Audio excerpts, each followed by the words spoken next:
What's going on, guys? Comes back again on another MLB The Show 18 Dynasty video, and today I was thinking, of course, we all know MLB The Show 18 has had some kinks. There's been some stuff wrong with the game, but on the same token, there's also been some great things about this game, and I will go over that in a second. But I thought about it for a minute. Looking back at last year's game, MLB The Show 17, clearly they were two different games. You know, MLB 18 did some stuff better, and MLB 17 did some stuff better. So I thought I'd compile a list of 5 things, in my opinion, that MLB The Show 17 simply did that was just far better than what MLB The Show 18 has to offer. So without further ado, let's get into it. So of course, yesterday, MLB The Show 18's June Player of the Month dropped, and it was Paul Goldschmidt, a second consecutive live series diamond that could possibly get another better card later in the future. And it had me thinking, the player of the month in MLB 17 was simply so much better, and a lot of people had the same thoughts as me on Twitter. A lot of people aren't happy that live series diamonds are getting these player of the month cards. So I went on MLB 17, and here are the player of the month heroes we got then. We got Eric Thames in April, Carlos Correa in May, Cody Bellinger in June, James Paxton in July, Rhys Hoskins in August, and then Carlos Carrasco in September. All of these cards, none of them except for Carlos Correa, are diamonds. Now, Correa is only a live series diamond because, you know, they won the World Series and obviously he played more. And this was in May that he got this card. I believe he was maybe like 85 gold or something like that when he got this Player of the Month card. But let's just go ahead and check it out. And it's not just the heroes, it's all the cards in general. I thought they were just better and more usable. Like, I really feel this year, like, a lot of the Player of the Month cards now, the 3 that come to mind that are actually usable in my standpoint: Jesus Aguilar, even though he isn't the greatest, you know, he has 17 speed. It's like 17, which I don't like, but he has really good pop. That's a cool card. I like the Albies, and I also like the Josh Hader. Otherwise, pretty much all the POTM cards aren't really that good in my opinion. And let's just look at the cards in 17. Cody Bellinger right here. This card came out in June. This was one of the best first basemen in the game. You know, of course, I think you could get the Dynasty Miggy at this point, but, you know, this card offered some things that, you know, the Miggy doesn't. And at the end of the game, he's an 85. I think he was probably like a silver still, you know, around like 84 or something like that, because silvers were still 84s last year. It's crazy a silver player last year is almost a diamond player this year. It's kind of crazy when you think about it. But Cody Bellinger was a silver the time that he got this POTM card, which is honestly kind of crazy in my opinion. And then we can go ahead and check out some more. The one that really struck a chord with me though is Eric Thames on the Brewers, and man, I'm just gonna say, I do not miss the servers being this slow. That's one of my favorite things about MLB 18. But Eric Thames, this card was a monster when he came out. This card would have came out like the first week in May. You know, 81, 92 contact, 90, 96 power, 48 vision. And he also has speed. This is basically Jesus Aguilar on steroids. And he can run fast, so he's been hitting the treadmill a little bit. And Eric Thames was just a big popular name at the time. And if you want to go ahead and see, at the end of the game, he is an 80 overall. This is a POTM hero. This is the card that they kind of, you know, they described at the start, that they said this is what POTM is going to be about. Not giving guys like Goldschmidt and Verlander, who's won an MVP before and is a live series diamond, getting the Player of the Month card. I don't like that at all. But also, I just want to show, I think there was a couple cards that I noticed when I scrolled through these, some Player of the Month cards that were just really good in my opinion, that were really usable. And I think the Astros definitely had one, and it was the same month as Carlos Correa getting Player of the Month. And that is this Lance McCullers. This was a ticket counter card, and he was actually usable. This is a 93 POTM card, ticket counter, and he was great. You know, I think I actually used him, you know, bear with, okay, I didn't, oh, that's my hitting stats, my bad. Okay, apparently I didn't use him, or they just didn't show my pitching stats, but I like that the POTM cards, not just the heroes, they were usable, and like I said, the POTM cards I thought much better selection last year opposed to this year. Something that I think MLB The Show 18 is really lacking, that MLB 17, 16, 15, all the Diamond Dynasties I played, is specialty packs. Now, I can't unfortunately see all of them right now, but we still do have two, the Finest, which is part of the Finest program that came out, but Ballin' is a Habit, which was my favorite pack in 16. I actually pulled a 99 Wayno out of them. Unfortunately, they went for 8K last year, but we're just gonna rip a few. I don't really care what I pull, but the main thing is this adds more excitement to the game, and I know they said like, oh, the focus isn't supposed to be about packs, but you have to understand, people, like, I talked to many people on Twitter. I know Healy, That Sports Gamer, and a bunch of other people in general that I talked with on Twitter. You know, we were more apt to spending money on the game, you know, when there were specialty packs, because it's not the same tired old standard packs. And I know, yeah, they have like the sets, but in my opinion, the sets are kind of lame. You know, it's just like one card. I haven't pulled one this year, and they don't go for that much usually either.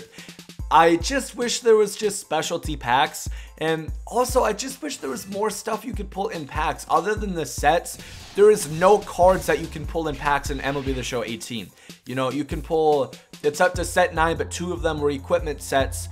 I think there might actually been 3 of them, so you can only pull like, and you can't even pull those cards anymore, as we pull Immortal Gallo right there. But you know, if you guys get what I'm saying, there's no cards like specialty flashbacks really in packs. You know, I think there actually is like a Brooks Robinson or something, but you know, there's just like a couple of those. Otherwise, no specialty packs, and there's no like other variety cards other than LS in packs, which I really don't like. We're gonna open one more. Hopefully I can at least pull a diamond. They say increased chance to find diamond, which obviously they don't show the odds. I think FIFA's actually showing the odds on their packs this year, but and we only pull the silver. Rip.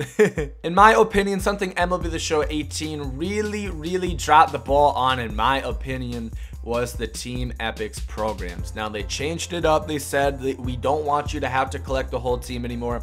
Fine. But the cards they released were terrible. Like, there's a couple that are good, like the Napoli is pretty good. I think people said the Liriano is alright. There's probably the Buhner for the Mariners. Otherwise, most of them aren't really that good, and they definitely aren't worth the grind. You know, for pretty much all of them, you have to put in at least 10K for souvenirs, and then you have to do a minimum of 200 innings pitched with that team's players. 200 innings, a lot of games, a lot of hours, a lot of time grinding. And honestly, I looked at it, one, these rewards are so much better in my opinion. The grind wasn't near it. Yeah, you did have to collect the whole team, but let me show you something. Let's take the Detroit Tigers. We have a 95 Max Scherzer, you know, Cy Young winner, 95 overall. Let's go to the Tigers. You have to complete the Tigers to get this card, right? Let's go over to the Tigers. Wow, these servers are so much slower than MLB 18. Like I said, I really like MLB The Show 18 servers. Look, 87 Fulmer. He goes for 2.7K. Miggy, 5.2K. Ian Kinsler, 3K. You're basically going to pay the same amount to do this collection to get a 95 Scherzer. Collected by Cardinal Bird 5, by the way. Shout out, man. You're getting a 95 Scherzer. Spending the same amount of stubs, grinding half the time, then you would get an 82 Matt Garza on MLB The Show 18. And it's not just Garza, there's a bunch of other guys that I think that they just didn't do that good of a job on Team Epochs in my opinion. Like I said, the rewards were a lot better. Yeah, you had to collect the whole team, but that also kind of added, you know, value to cards, which I liked, because a lot of the live series diamonds are tanking in price right now on MLB The Show 18. But Team Epochs, in my opinion, just did so much better on MLB The Show 17. Gameplay wise, one of my biggest, you know, complaints this year is contact hitters really don't have a purpose. You know, I used to like contact hitters. In MLB The Show 16, my 2 favorite players the whole year were Ichiro Suzuki and Jose Reyes. You know, I love those 2 guys, and they didn't have a lot of power, but they still did the damn thing for me on my squadron.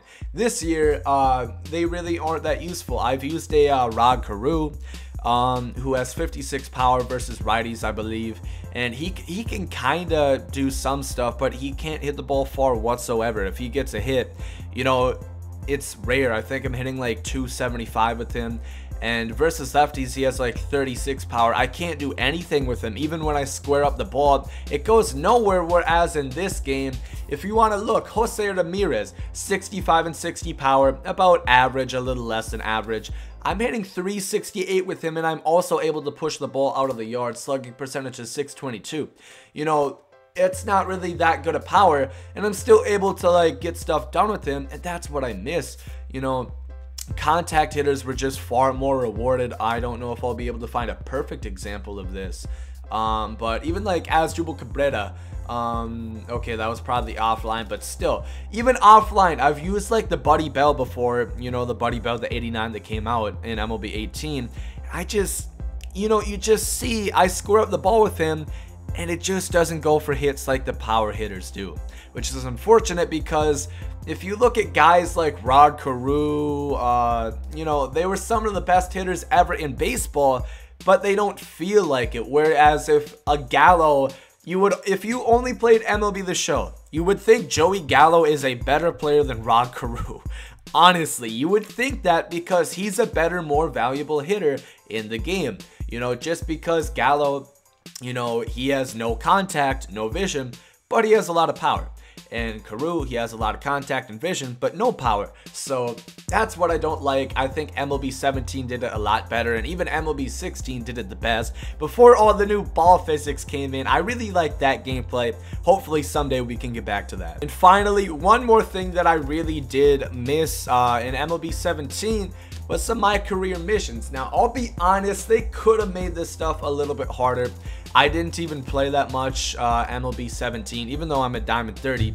You could get XP tickets so much easier with the My Career missions. My favorite thing about this is it just rewarded you for playing. I liked that. And it won't show, but you know, where you see these spots for ranked seasons, battle royale events, they actually had stat missions that you could complete to get stubs and more rewards. Exactly what my complaint is on MLB 18. They just rewarded people playing online more on this game than they did MLB 18, and that's what I miss. My Career missions made it so much easier to get tickets, because right now, honestly, other than programs, you can't get tickets. You know, ranked seasons, that's like your only other option. So if you have most of the programs completed, the only way to get tickets now is, you know, like the 5 to 10 that you're gonna get for playing a 9-inning game online, or whatever, and then like ranked seasons. That's the only way to get tickets. This way, you could have a lot of tickets that you could get. You could also get XP and stubs. Like I said, especially like the home runs, I think that's the one a lot of people completed the easiest. It was only like 300, and you got 14k stubs for doing every single one of these, which was, you know, amazing. I just miss that. We don't have that, and it's not just the My Career missions, it's also just simply, you know, they just rewarded people more for playing the game, which I really do like. And I've actually made a video on that showing where you earned more than double the stubs in MLB The Show 18, in MLB 17 than you did MLB 18 by just playing a game. And that's when, you know, they're not like multiplying stubs or anything like that. That was just their base game rewards, which I really did appreciate. So that is going to be my list of the 5 things that I thought MLB The Show 17 just simply did better than MLB The Show 18. In all honesty, neither of these games are perfect. I don't really know. I would say probably I like MLB 18 more.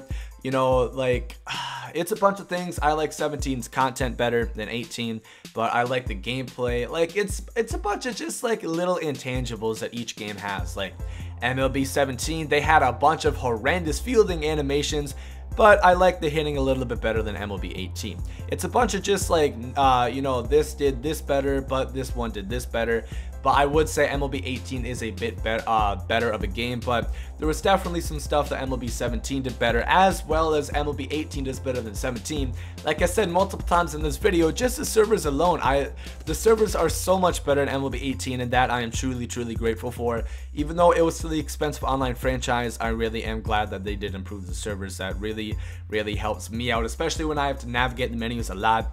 Really is helpful. But if you guys have your own thoughts and opinions, make sure to leave them down below in the comments. What did you guys like better about MLB 17 than MLB 18? Let me know your thoughts and opinions down below in the comments as well. If you guys did enjoy this video though, make sure to leave a like down below. If you guys I was gonna say open a pack, want me to do more packs on MLB 17, but that's not gonna happen. I only have 9 more K, and I refuse to buy any stubs on a game a year old. But I hope you guys have a great rest of the day, man, and there you guys, comes out. Yeet.